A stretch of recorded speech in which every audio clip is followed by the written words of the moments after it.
Jy's ingeskakel by die oggendoordenkings van Uit die Woord Digitaal. Vriende, baie welkom en mag die Here vanmôre deur sy woord ons elkeen in die geloof versterk en deur die Heilige Gees vir ons so lei dat ons lewens hom sal verheerlik. Ek is Dominee Adriaan Swart. Ons gaan vanmôre 'n paar verse lees uit Psalm 19. Daarvan lees ons vers 8 en 9. Die woord van die Here is volmaak. Dit gee lewe. Die onderwysing van die Here is betroubaar. Dit gee wysheid aan die wat nog onervare is. Die bevele van die Here dui die regte koers aan. Dit bring blydskap. Die gebod van die Here is helder. Dit gee insig. In hierdie pragtige psalm kom Dawid en deel vir ons belangrike waarhede, sodat ek en jy kan weet wat die Here van ons verwag. As ek en jy wil weet hoe om die lewe reg aan te pak, dan begin dit deur die lees van die Bybel. Dawid sê die woord van die Here is volmaak.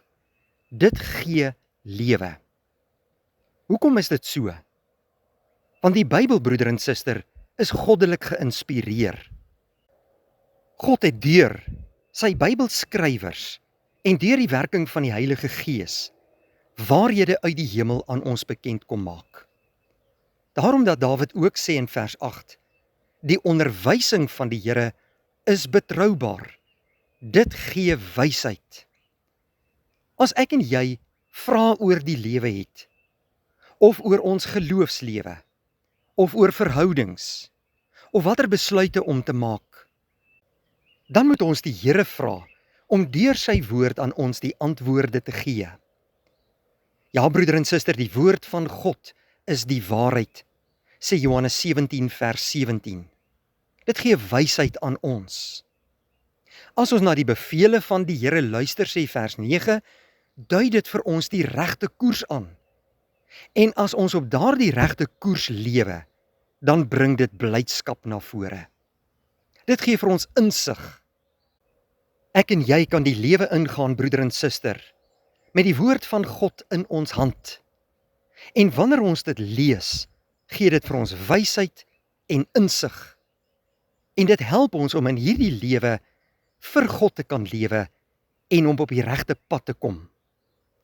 Maar die oomblik wanneer ons eie besluite neem, ons eie denke navolg, of na mense van die wêreld gaan luister, dan is ons in die gevaarsone. Ek en jy moet liewer na God luister, want alle kennis en insig en wysheid is in hom gevestig. En hy kom deel dit vir ons in sy woord. Daarom wil ek jou vandag aanmoedig, moenie 'n dag afsluit sonder dat jy in die Bybel gelees het nie.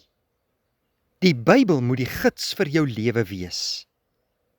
Dit is soeter as heuning en heuningstroop, sê Dawid ook in Psalm 19.